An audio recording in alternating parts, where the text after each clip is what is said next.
ఈ భూమి మీద నివసిస్తున్న మనం ఈ జీవితం మన కోసం కాకుండా మన పిల్లల భవిష్యత్తు కోసం అన్నట్టుగా మన జీవితాన్ని మనం ఆస్వాదించకుండా కష్టపడి విశ్రాంతి లేకుండా మనం ఒక పూట తిని ఇంకో పూట పస్తులుండి ఇంకా కొందరు అవినీతితో అక్రమంగా వందల కోట్ల ఆస్తులు కూడబెట్టి జీవితాన్ని పణంగా పెట్టి మన పిల్లల భవిష్యత్ సంతోషంగా ఉండాలని వాళ్లకు ఆస్తులు ఇస్తున్నాం.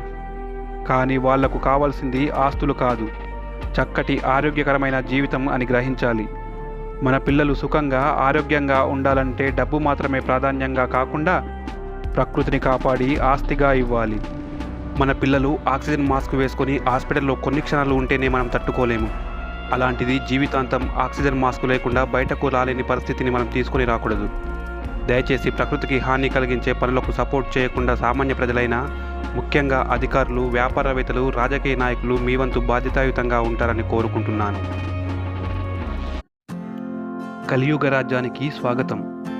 నేను మీకు చెప్పే విషయాలు నిజంగా వాస్తవం అని ఏదో ఒక ప్లేస్లో అనిపించినా దయచేసి సబ్స్క్రైబ్ చేసుకొని లైక్ అండ్ కామెంట్ చేయండి.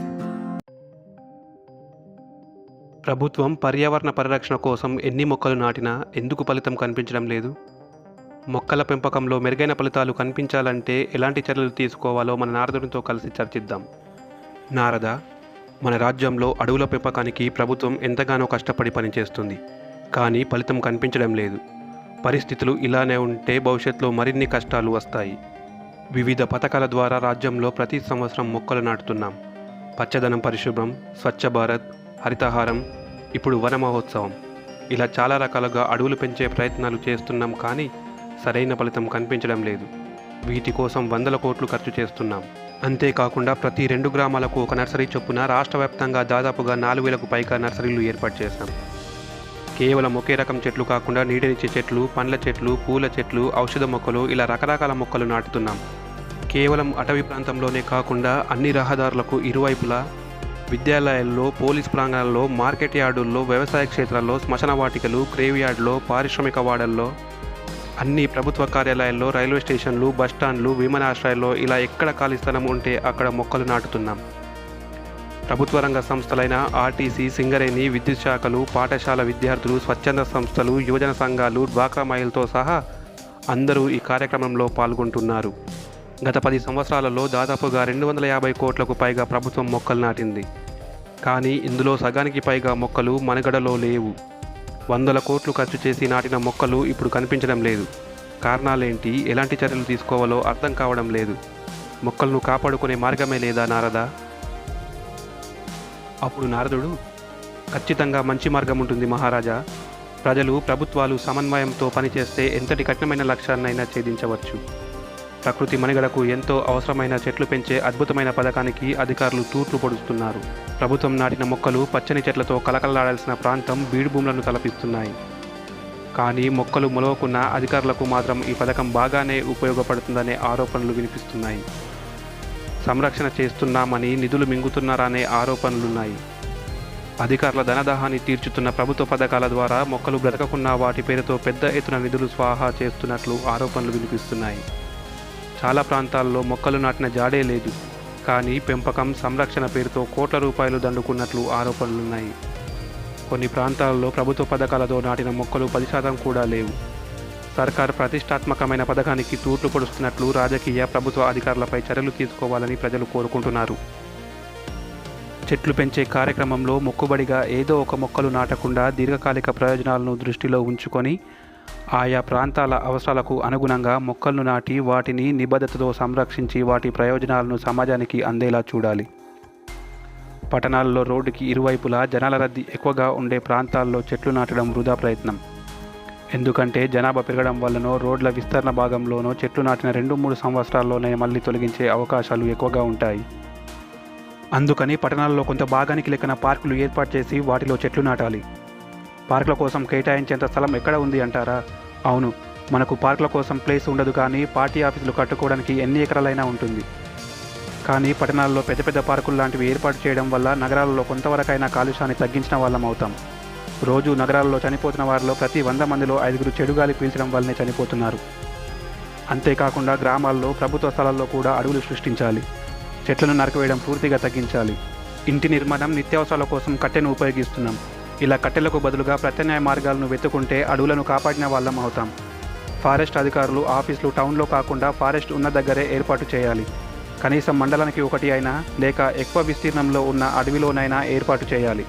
ముఖ్యంగా అడవిలో దాదాపుగా అన్ని రకాల పండ్ల చెట్లను ఖచ్చితంగా పెంచాలి. అడవిలో పండ్ల చెట్లను పెంచడం ద్వారా నివాసాలు, పంట పొలాలపై దాడి చేస్తున్న కోతులు, ఏనుగులు, ఇతర అడవి జంతువులకు ఆవాసయోగంగా మారుతుంది. ఉపాధి హామీ పథకం ద్వారా అడవిలో పండ్ల మొక్కలు నాటడం, అడవిలో కొండల చుట్టూ కాలువలు తీసి నీటి గుంతల ఏర్పాటు లాంటి పనులు చేయడం వల్ల వర్షాలు పడినప్పుడు నీరు నిల్వ ఉండి జంతువుల దాహం తీర్చడానికి ఉపయోగపడుతుంది. ఉపాధి హామీ పథకం ద్వారా వారంలో మొదటి ఒక్కరోజు అయినా మొక్కలకు నీళ్లు పోయడం ద్వారా గ్రామ ప్రజలు వాటి సంరక్షణ చూసుకుంటారు. ఇలా చేయడం ద్వారా నివాసాలు, పంట పొలాలపై దాడి చేస్తున్న కోతుల నుండి పంటలను కాపాడుకొని అన్ని రకాల పండ్లు, కూరగాయ రకాలు సాగు చేయడం ద్వారా రైతులకు ఎంతో మేలు చేసిన వాళ్ళం అవుతాం. అడవులు దట్టంగా పెరిగి పండ్లు, నీరు అందుబాటులో ఉండడంతో జంతువులు జనావాసంలోకి రాకుండా సంతోషంగా ఉంటాయి. సరైన ప్రణాళిక ప్రకారం మొక్కలు నాటాలి. అందుకు గాను పొలం గట్ల మీద రైతులకు ఆదాయం, వ్యవసాయ అవసరాలకు ఉపయోగపడే టేకు, వెదురు, కొబ్బరి, ఇంకా కొన్ని తక్కువ విస్తీర్ణంలో నీడపడి పంటలు పాడు కాకుండా ఉండే పండ్ల మొక్కలు, ఇంటి పరిసరాల్లో కరివేపాకు, మునగ, బొప్పాయి, జామ, ఉసిరి, దానిమ్మ, వేప, బాదం, పాఠశాలలు, కార్యాలయాల్లో వేప, బాదం, రావి, మర్రి, నేరేడు, ఉసిరి, రహదారుల పక్కన తురాయి మొక్కలు, నేరేడు, చెరువుగట్టు పైన ఈత, తాటి, ఖర్జూర, కొబ్బరి, కొండలు, గుట్టలు వంటి ప్రాంతాల్లో ఉసిరి, సీతాఫలం, మర్రి, రావి, వేప లాంటి మొక్కలను నాటాలి. మన రాష్ట్ర భూభాగంలో కేవలం పావలా వంతు మాత్రమే అడవులున్నాయి. కొత్త అడవులను ఎలాగో సృష్టించలేము. కనీసం ఉన్న అడవులన్నా కాపాడుకుందాం. రాబోయే కాలంలో మన రాజ్యంలో జనాభా, పరిశ్రమలు ఇంకా చాలా పెరిగే అవకాశాలు ఎక్కువగా ఉన్నాయి. అందుకు తగ్గట్టుగా మొక్కలు నాటి అడవులు దట్టంగా పెరిగేలా చేయాలి. తద్వారా వర్షాలు సమృద్ధిగా కురుస్తాయి. వాతావరణంలో ప్రాణవాయువు పెంచడం, పర్యావరణ సమతుల్యాన్ని కాపాడడం, ఇతర పర్యావరణ లక్ష్యాలను చేరుకోవడం ముఖ్యం. అటవీ ప్రాంతంలో 100% అడవులను పెంచడం, పట్టణాల్లో, గ్రామాల్లో కూడా పెద్ద ఎత్తున సామాజిక అడవుల పెంపకం, మొక్కలు నాటి వాటిని సంరక్షించడం, సహజ సిద్ధమైన అడవులను పరిరక్షించడం, పునర్జీవింపజేయడం, అటవీ, ప్రభుత్వ భూములను గుర్తించి చెట్లు నాటడం ద్వారా దురాక్రమణను అడ్డుకోవడం, పెద్ద ఎత్తున సాగే వృక్షాల నరికివేతను నిలువరించడం, సామాజిక అడవుల పెంపకం వంటి పెద్ద ఎత్తున చర్యలు చేపట్టడం వల్ల ప్రజల భాగస్వామ్యంతో విస్తృతంగా మొక్కలు నాటి సంరక్షణకు సమగ్ర చర్యలు చేపట్టడం ద్వారా వివిధ రకాల వృక్ష మరియు జంతు జాతులకు ఆవాసాలను అందించిన వాళ్ళం అవుతాం. ప్రకృతిలో మనిషి కూడా ఒక భాగం. అంతేకాని ప్రకృతి మనిషి కోసం కాదు. మనిషి శరీరంలాగానే వాతావరణానికి కూడా బ్యాలెన్స్ అవసరం. కానీ ఆ సమతుల్యాన్ని నిలిపేందుకు మనిషి తన వంతుగా ఎలాంటి కృషి చేయడం లేదు. పైగా తెలుసో తెలియకో చేస్తున్న తప్పుల వల్ల ప్రస్తుతం ఉన్న ఆ కాస్త బ్యాలెన్స్ను కూడా చెడగొడుతున్నాం. ఇప్పటికీ పర్యావరణ రక్షణ కోసం ఏం చేయాలి, ఏం చేయకూడదు అనే విషయాలపై ప్రజలకు అవగాహన లేదు. ప్రకృతి పగబడితే ఎలా ఉంటుందో ఇప్పుడు చూస్తున్నాం. ఇప్పటికైనా మారుదాం. నిజమే నారద. ప్రకృతిని కాపాడి ప్రకృతితో పాటు మనల్ని మనం కాపాడుకుందాం. మనం పర్యావరణానికి మేలు కలిగే పద్ధతిని అనుసరించడం వల్ల అందమైన భూమిని మనం తిరిగి నిర్మించుకోవచ్చు.